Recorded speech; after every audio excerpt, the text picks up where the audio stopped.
fire department in particular, because they have certain, like, Murray routes that they're, can quickly go across with the stops. I assume there'll be some input from them on stop signs. Sure. I had one other question about the perception versus reality in general and your recommendations. How much do you factor in perception to your findings, or well, to your recommendations? We try to root it in data, our recommendations. So there are many times, and this is part of the education process too. Before these focus group meetings, we're going to have some field data, just as a baseline. And it'll be very visual, lit up on the screen, and many times we get some oohs and ahs when they see how much parking is available, or some data on intersections. It just gives everybody an understanding of what is being documented, as opposed to just purely perceived. What the data says. And we start from there. Perception is part of dealing with the human element. Behavioral economics is a huge part of parking. And so when we do put recommendations together, many times when it comes to signage, for example, there's the code for signage. There are some policies and best practices around different communities. But we look specifically here, where is the signage? Is it effective? Can it be read?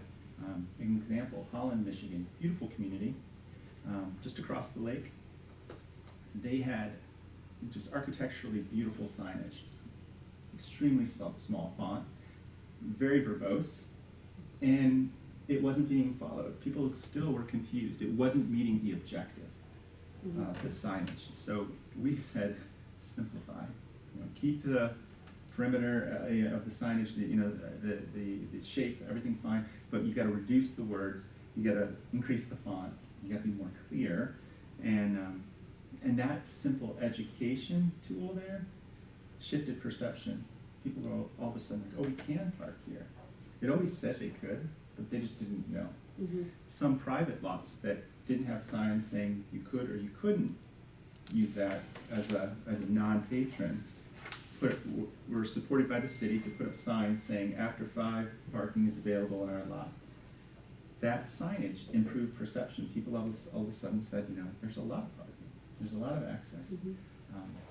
Sioux Falls, South Dakota had a campaign through their local playhouse where they had a skit, and it was on the radio, and they talked about parking. It's so easy in Sioux Falls. It's free at evenings and weekends. We have parking in 3 garages.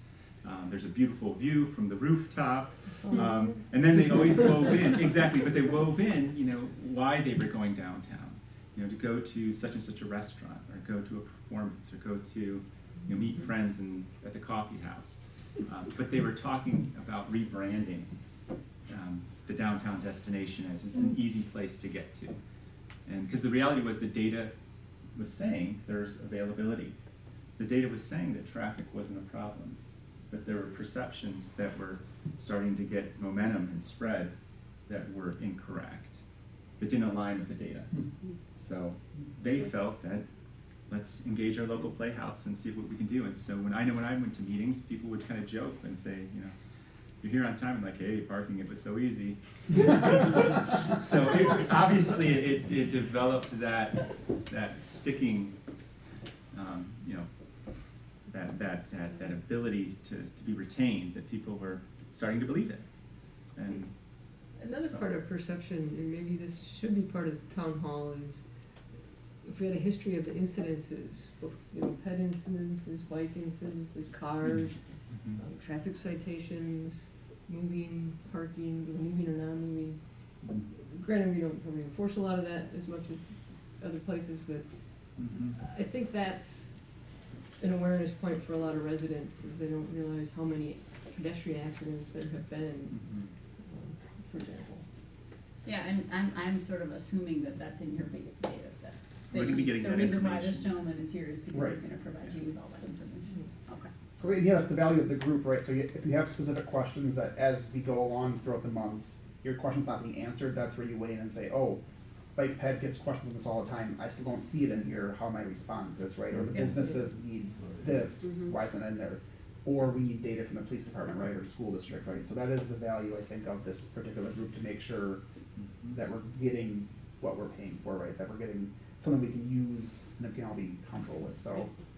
I think as an introductory meeting, you know, we're all kind of excited and still waiting to see something, right, so we can respond to it, but I think it'll get there hopefully once all that stuff starts coming out.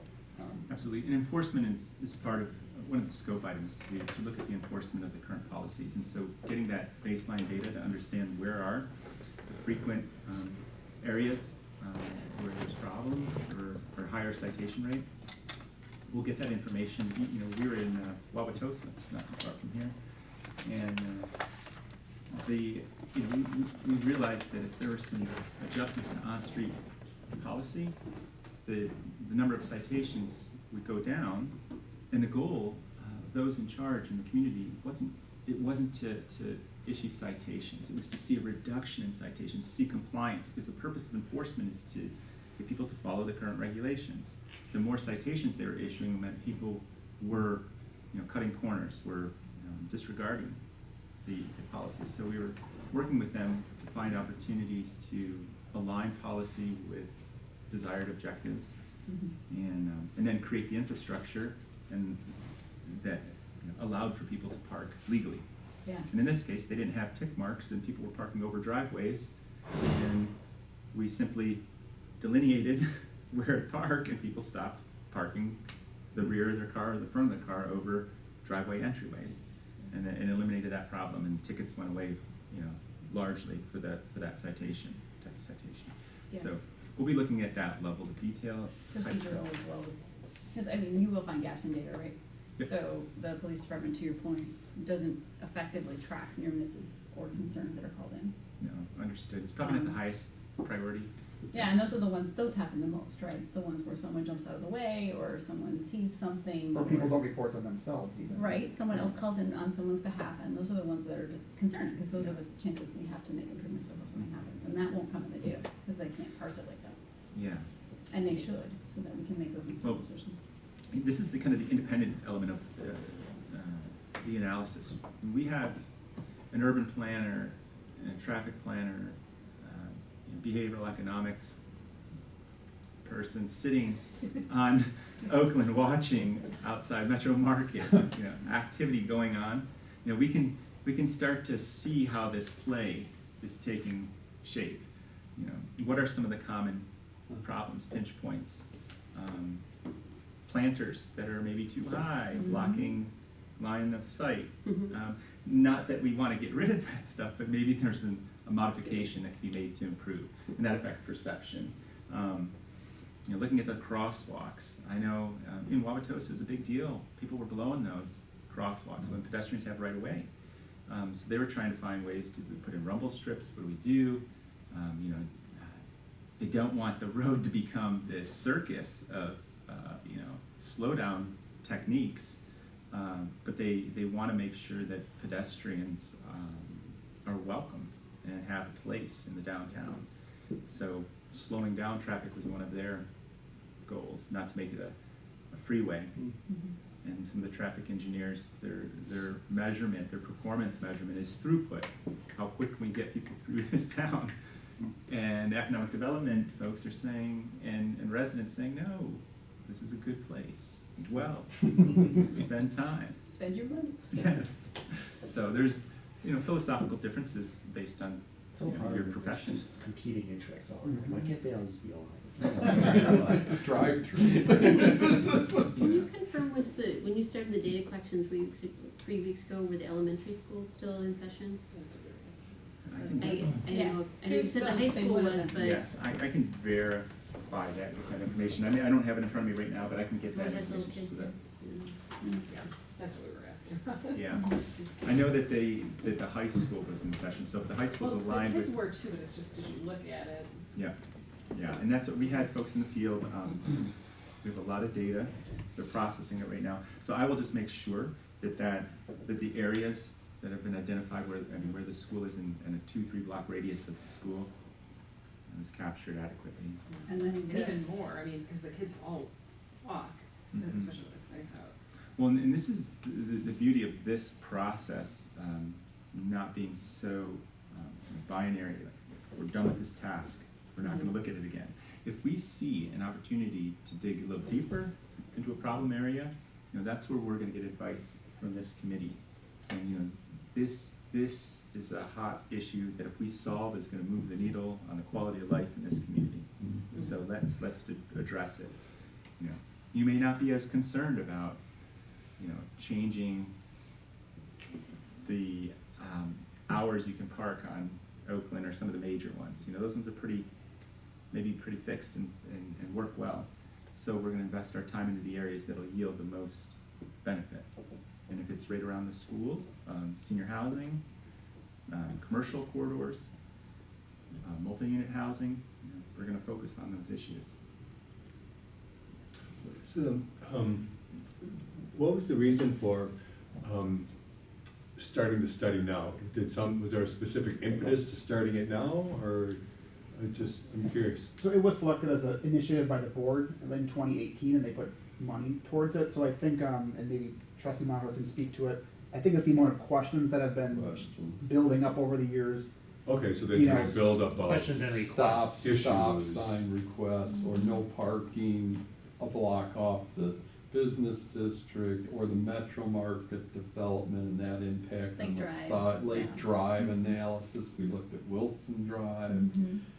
There's been a lot of discussion in the community about night parking in different areas, and on Morris Boulevard, that whole neighborhood have been very concerned around the elementary school, slowing traffic. So this was all being done as pieces, and it was like, we really need to step back and let's gather data, Good. and then and also to gather public input all in one process is going to be really helpful. And as a part of I should mention, there was a requirement as a part of the metro market development to do a traffic study at this point in time By the development agreement.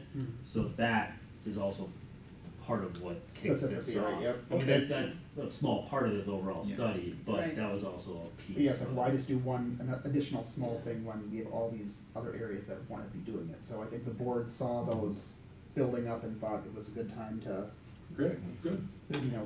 tackle it comprehensively. Sounds like a good It seems like the decision. work on Lake and Wilson changed things too, to some extent. Well, and we heard Like a it lot did of in my neighborhood.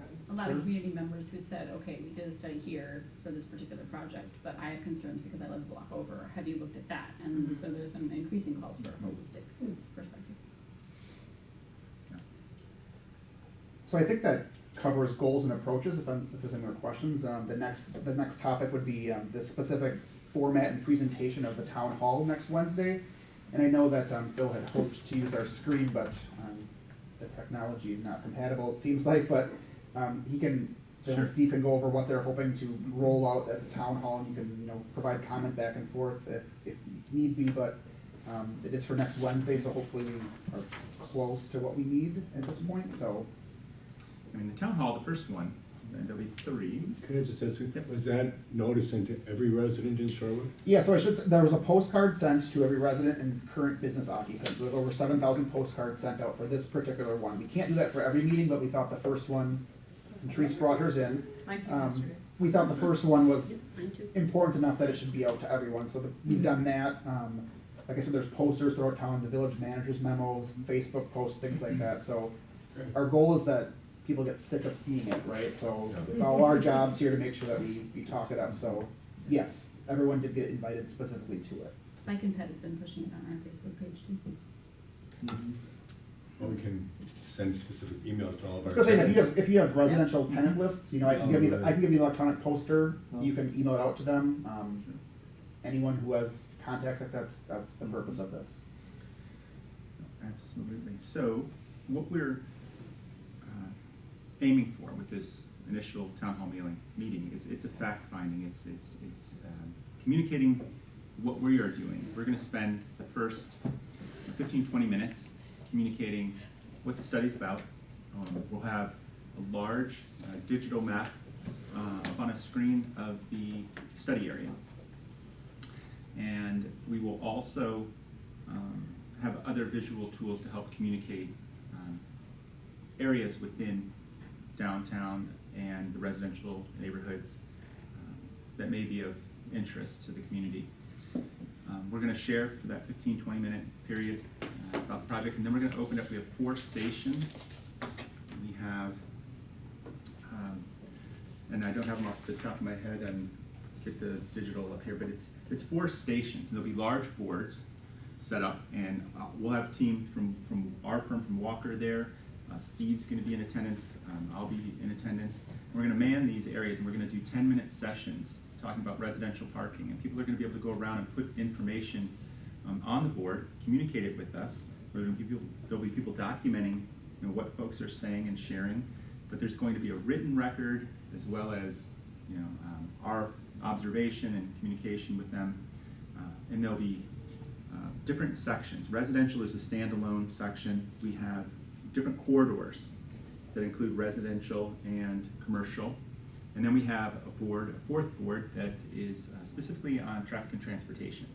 So the approach was to give everyone a chance to share their thoughts, point out hot spots, point out hot issues, and then also see what other people are putting up there, and they can learn and understand that their opinion is one of many.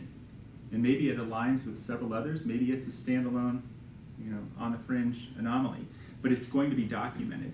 And then we're going to, bring everybody back together, and we're going to do a quick rundown of each board so people understand what has been documented, what has been shared that day. There's going to be a time also for, open comment. Now we know from our history doing these that people don't come to parking meetings because they want to say it is awesome. I love it. Oh, It's just not. yeah. It's just not what we usually get. So it's going to be our responsibility to